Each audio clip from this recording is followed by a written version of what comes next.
Bonjour à tous, bienvenue sur ma chaîne Nappy Curls et bienvenue dans cette nouvelle vidéo. Je tiens avant de commencer à remercier mes nouveaux abonnés. Je vous embrasse très fort, je vous remercie de regarder mes vidéos, de me suivre. N'hésitez pas à commenter, à partager. Non, vraiment, ça me fait chaud au cœur. Si mes vidéos vous apportent une quelconque aide, alors j'en suis vraiment ravie. C'est le but, à vrai dire. Je suis contente de pouvoir partager avec vous mon savoir, mon expérience et tout ce que je peux vous donner. Je n'hésiterai pas à le faire. Donc encore un grand merci. Dans cette vidéo, je vais parler de mon parcours capillaire. Alors, quand je dis parcours capillaire, je n'en suis absolument pas à mon premier parcours, mais je vais tout simplement parler du dernier, depuis septembre 2016, mon dernier Big Shop. Je n'aurai malheureusement pas énormément de photos à vous montrer parce que faut savoir qu'à chaque fois que je commence un parcours capillaire, je n'ai pas forcément le réflexe de suivre l'évolution, prendre des photos tous les mois, tous les 2 mois, tous les 4 mois. En fait, je me dis tout simplement qu'une fois que j'ai coupé, j'ai Big Shopé, bon bah je fais ce qu'il faut pour que ça pousse et que mes cheveux vont forcément pousser, donc j'attends patiemment qu'ils repoussent. Voilà, donc je vais essayer de faire un effort là pour qu'on puisse voir l'évolution. Hein, vous montrer aussi les produits que j'utilise, etc. Mais voilà, là mon dernier parcours capillaire remonte vraiment à septembre 2016 et je n'aurai vraiment pas beaucoup de photos à vous montrer. Mais bon, dans l'avenir, je prendrai beaucoup plus de photos. Donc je vous dis à tout de suite avec la vidéo. Donc, comme je vous l'expliquais, je n'en suis pas à mon premier parcours capillaire. Mon dernier Big Shop remonte à septembre 2016, vous pouvez le voir sur la photo qui apparaît par là. Il faut savoir qu'avant ça, j'étais une adepte des tissages, des défrisages, des assouplissements, des rajouts. Sauf qu'au bout d'un moment, j'en ai eu marre. Non seulement j'en ai eu marre, mais en plus, à ce moment-là, j'ai utilisé un produit qui ne m'a pas du tout réussi, qui a provoqué ces fortes démangeaisons que j'avais, à un point que je ne pouvais plus utiliser le peigne. Ça me faisait mal de tracer une raie. Oui, je dis mal, ça me grattait et en même temps ça me faisait mal de tracer une raie, démêler mes cheveux avec le peigne c'était plus possible, tellement ça me grattait, il m'arrivait de me gratter les cheveux avec une épingle à cheveux. Donc j'ai fortement endommagé mon cuir chevelu qui était irrité, rouge et tout ce que vous voulez. Je l'ai vu lors d'un diagnostic capillaire et là ça a tiré la sonnette d'alarme et je me suis dit fini les rajouts, fini les tissages, fini les produits chimiques comme les Texac, les défrisants et autres. Maintenant, place au naturel. Donc, j'ai appris à découvrir mes cheveux une fois les avoir coupés. Vous pourrez voir une différence entre la photo que je vous ai présentée et là, parce que je pense avoir trouvé des produits qui me réussissent fortement et qui les ont complètement assouplis. Vous pouvez voir qu'ils sont beaucoup moins crépus, ils sont beaucoup plus souples. Là, j'ai fait des nattes hier, vous pouvez voir comment ils sont souples. Donc, forcément, ils sont frisés. Et là, j'ai décidé vraiment de me focaliser sur les produits que j'utilisais. Je ne me suis absolument pas focalisée sur la pousse parce que je sais que de toutes les manières, même si mes cheveux poussent lentement, ils finiront bien par pousser. Je me suis vraiment focalisée sur les produits que j'allais utiliser. Quoique là, je suis très surprise parce qu'entre septembre 2016 de la photo et maintenant, très sincèrement, ils ont poussé super vite. Je ne sais pas combien de centimètres j'ai gagné, mais vous pouvez le constater. Hein, ils sont là, c'est parce que voilà, quand je les étire, on voit bien leur longueur. Donc ils ont poussé super vite. Je suis agréablement surprise parce qu'ils n'ont jamais poussé aussi vite mes cheveux. C'était vraiment, vous voyez là devant, si je prends, voilà. Donc je sais pas. Donc je me suis focalisée dans un premier temps sur les shampoings. Pour moi c'était le plus important parce que tout ce qui est pré-poux, je le maîtrisais déjà. J'ai toujours utilisé l'huile de ricin, avec du miel, avec des œufs, avec de l'avocat, des poudres indiennes, ça je l'ai toujours fait. Donc pour moi ça c'était quelque chose d'acquis. Donc après ce qui n'était pas acquis c'était les shampoings. J'utilisais n'importe quel shampoing sans vraiment regarder la composition. Donc là j'ai fait comme beaucoup d'entre nous. Je me suis focalisée sur les vidéos YouTube et là j'ai commencé à capter 2-3 marques. Donc j'ai utilisé quelques shampoings que j'ai vus dans des vidéos de youtubeuses que je suis. J'ai vu que ça m'avait réussi, donc j'ai gardé le principe de ok, shampoing doux, sans sulfate, sans parabènes, sans silicone, sans phtalate, sans rien, le plus naturel possible. Une fois que j'avais acquis cette phase-là, je ne me suis pas focalisée sur tout ce qui est après shampoing parce que là encore pour moi c'était acquis. J'utilisais déjà le Air Mayonnaise de Organic Rose Stimulator et j'utilisais d'autres marques également qui faisaient du bien à mes cheveux ou alors tout simplement je faisais moi-même mon propre après shampoing. Avec des masques à base de produits naturels. Et donc je ne me suis pas focalisée sur cette partie-là, je me suis après focalisée sur tout ce qui était hydratation. Parce que pour moi l'hydratation c'était vraiment la partie la plus floue de mon parcours capillaire.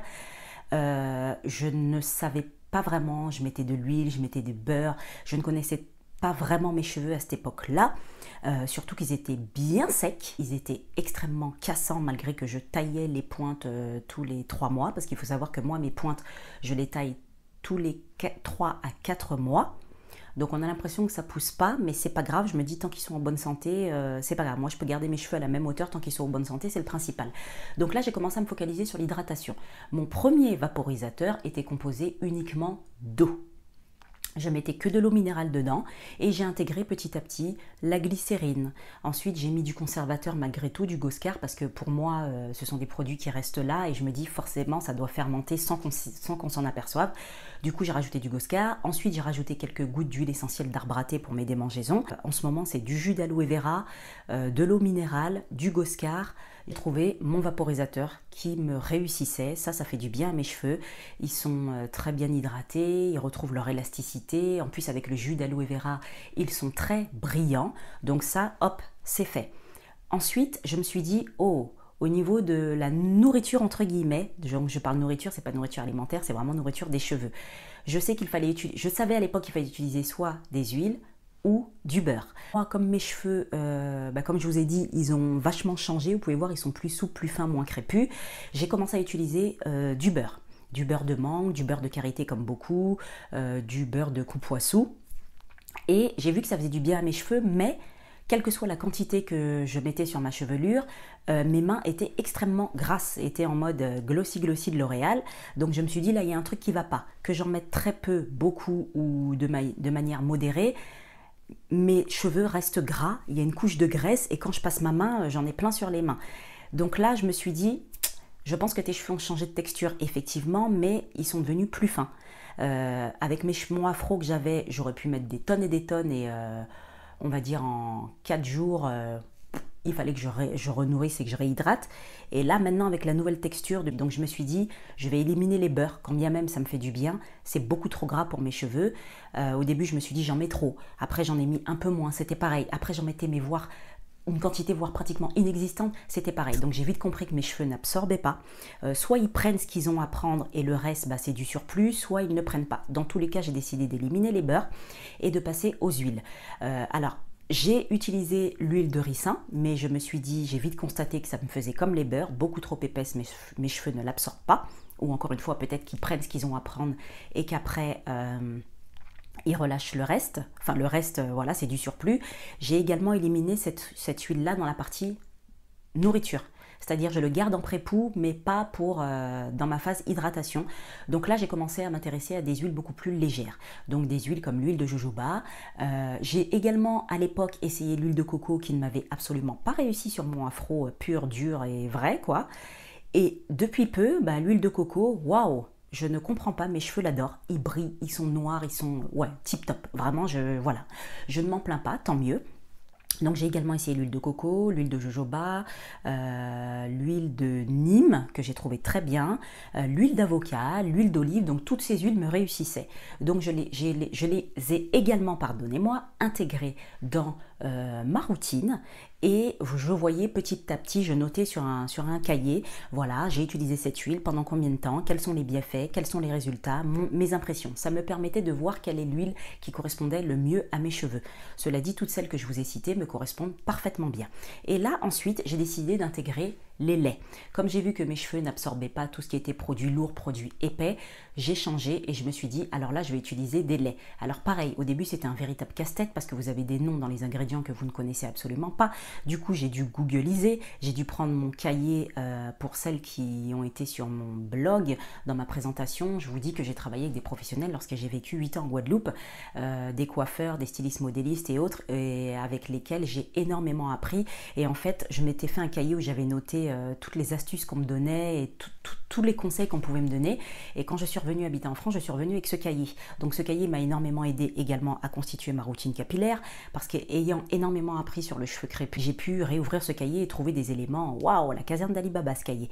Donc j'ai tout noté dedans. J'ai donc pu déchiffrer tous les ingrédients qui se trouvaient sur les laits capillaires et là j'ai pu faire mon choix.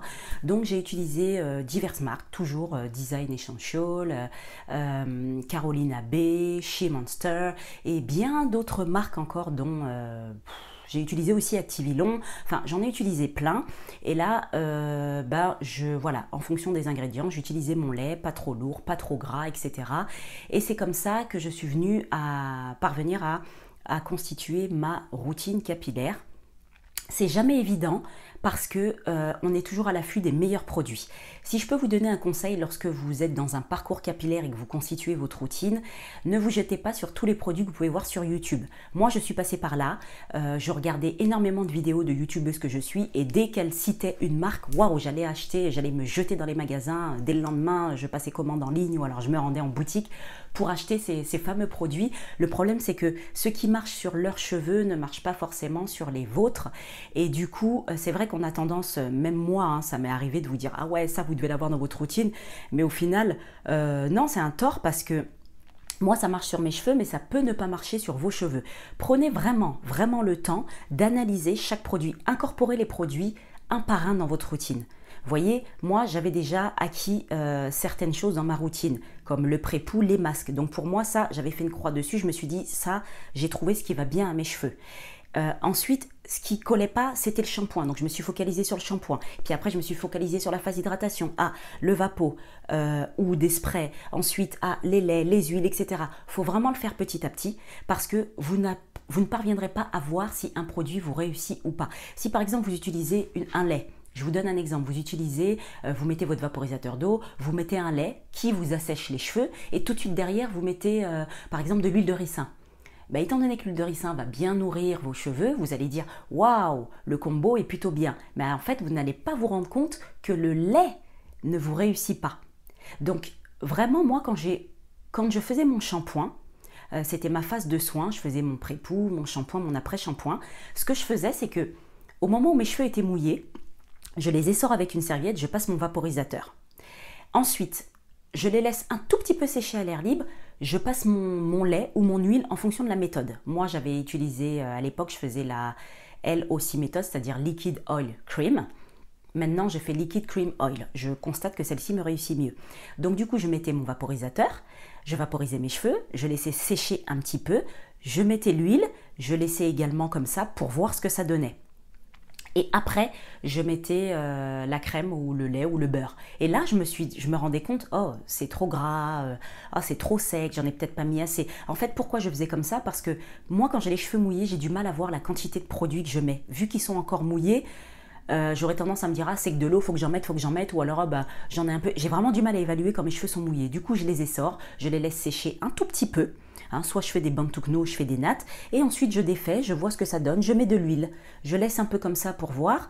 Parfois, juste avec l'huile, ça suffit amplement. Ainsi, j'arrive vraiment à voir si j'en mets trop ou trop peu ou autre. Il n'y a que comme ça que j'arrive à doser. Si vous parvenez à doser quand vous avez les cheveux encore mouillés, très bien. Une fois que vous avez trouvé votre routine, gardez la même. Libre à vous de changer de produit, mais gardez toujours en tête d'utiliser des produits qui se rapprochent plus du naturel, donc avec le moins de produits chimiques, et gardez toujours la même méthode. Enfin, quand je dis la même méthode. Après, vous pouvez changer. Moi, je suis passée de la LOC, donc Liquid Oil Cream, à Liquid Cream Oil. Elle me convient bien. Mais voilà, je ne vous dis pas de ne pas changer, c'est faux. Changez vos produits parce que le cheveu brille davantage et se fortifie davantage lorsqu'il ne s'habitue pas de manière sur une longue durée à des produits. Donc, n'hésitez pas à changer, mais gardez en tête, voilà, je fais mon pré-pou, je fais mon shampoing, je fais mon masque, je fais mon hydratation. Après, c'est libre à vous. Moi, je sais que mon hydratation, je la fais sur 2 jours. J'ai besoin que mes cheveux soient à peu près secs pour voir ce que j'applique. Donc, voilà. Vous, si vous faites votre hydratation, je mets mon vapeau, je mets mon huile, je mets ma crème. Ou alors, je mets mon vapeau, je mets ma crème, je mets mon huile, je mets mon beurre. Enfin, bref. Si vous avez trouvé votre méthode, gardez-la. Soyez patiente également parce que c'est jamais simple ni facile d'apprendre. Déjà, il faut que vous appreniez à connaître vos cheveux, il faut que vous composez avec différents produits, il faut que vous appreniez à connaître également les produits, il faut que vous puissiez voir si ce produit-là va bien avec vos cheveux, quels sont sur du long terme, du moyen terme, etc. Je sais que je reçois pas mal de messages en privé qui me disent « Malgré que je coupe mes pointes, ça pousse pas, je fais des massages, ça pousse pas, etc. » Mais après, il faut aussi également voir votre alimentation. Et là, je vous invite à voir ma vidéo dont le lien s'affiche là. Manger équilibré. J'ai reçu un message d'une abonnée qui me dit « Je prends des compléments alimentaires et ça ne marche pas. Ben, si les compléments alimentaires ne marchent pas, c'est tout simplement que tu n'en as peut-être pas besoin parce que tu n'as pas de carence, parce que tu as tout ce qu'il faut. Les compléments alimentaires, ça fonctionne vraiment si vous avez des carences. Là, vous voyez la différence. Si vous n'avez pas de carence, ça ne sera d'aucune utilité. Il n'y aura pas de plus en fait de prendre des compléments alimentaires.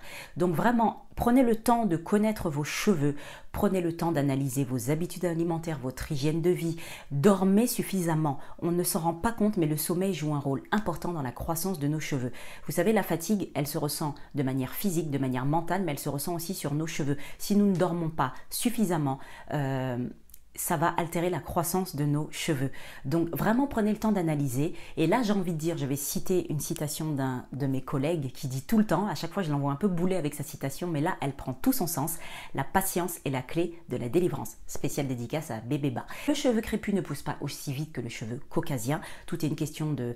Il y a plusieurs facteurs qui rentrent en jeu. Il y a la génétique, il y a les habitudes alimentaires, il y a votre hygiène de vie, mais vraiment soyez patiente. Le cheveu crépus, quoi qu'il arrive, il pousse. Donc quand vous commencez à faire votre parcours capillaire, ne vous focalisez pas sur la pousse. Plus vous allez vous focaliser sur la pousse, moins vous allez les voir pousser parce que vous aurez tendance à les regarder tous les jours. Et si vous avez un cheveu qui pousse, on va dire de 0,5 ou 0,8 mm par mois, vous vous direz « Ouais, mais en fait, j'ai beau faire, ça pousse pas. » Sauf que si ça pousse, privilégiez l'état de santé de vos cheveux plutôt qu'à la pousse. Parce que si vos cheveux sont en bonne santé, ils pousseront et parfois même, ils pousseront même plus vite. Il ne faut pas non plus vous focaliser sur la quantité de produits. Ne vous dites pas « Plus j'en mets, mieux ce sera ». Faux. Plus vous allez en mettre, plus vous allez étouffer vos cheveux, plus vous allez étouffer vos pores sur votre cuir chevelu et là, ça va stagner la pousse. C'est un travail de longue haleine, mais je peux vous assurer que si vous faites preuve de patience, vous allez enfin trouver ce qui va avec vos cheveux et vos cheveux vont pousser. Voilà, j'espère vraiment que cette vidéo vous aura plu. Je vous fais plein de gros bisous. Retrouvez-moi sur mon blog nappy-curls.com, sur Instagram nappycurls95, nappycurls95 et retrouvez-moi sur YouTube. N'hésitez pas à vous abonner, oh là là, à vous abonner, à liker, à partager et à kiffer. Je vous fais plein de gros bisous. J'espère que cette vidéo vous plaira. Mettez des pouces vers le haut si c'est le cas. N'hésitez pas à laisser des commentaires et tant que je peux vous aider, je mettrai toute mon énergie à vous aider parce que je sais que c'est pas simple et parce que comme je vous l'ai dit, j'ai eu cette chance de travailler avec pas mal de professionnels qui m'ont énormément appris, donc je voudrais partager tout ça avec vous. Donc laissez vos commentaires si vous en avez envie, si ça ne vous dérange pas, et puis ça me permettra également de voir ce que vous appréciez dans mes vidéos. N'hésitez pas à me dire aussi quel type de vidéo vous aimeriez avoir. Donc voilà, je vous embrasse très fort, je vous dis à bientôt pour la prochaine vidéo et je vous fais plein de gros bisous. Je vous souhaite un excellent lundi de Pâques et bonne semaine à vous pour celles qui reprennent le boulot dès demain. Love and peace. Tchuss!